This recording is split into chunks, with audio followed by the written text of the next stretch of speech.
गोट्या भावाला हा की आहे एक मुलगी सांगितलंय, हा. पण असं नाही की मुलीकडच्यांना कॉल केला आणि लगेच घोडा घेऊन निघालो. हा हा घोडा लावून आपण हा लग्नात बसून जायला. हा असं घोडा. तू काम किती करतो रे? सगळे काम काम किती बाहेरचे करतो तू? मीच करतो वहिनी. किती करतो? 5,000 तरी काम करतोस का? मग कोण खायला करतं? प्यायला देतो ना, याचे उपकार मान. दादा घरातले काम करतो, मी बाहेरचे काम करतो. उपकार करताय का? ऐक ना, माझ्या दृष्टीने ना हा बरचसं काम करतो. जे आपल्या घरामध्ये जे धान्य येतं ना, तो हा पिकवतो म्हणून येतो. जी शेतीची 4 बाया कामाला पण लावल्यात, विसरू नकोस.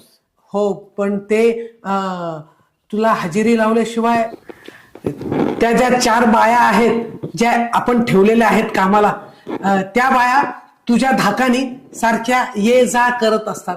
तुला म्हणायचंय काय यातून नक्की?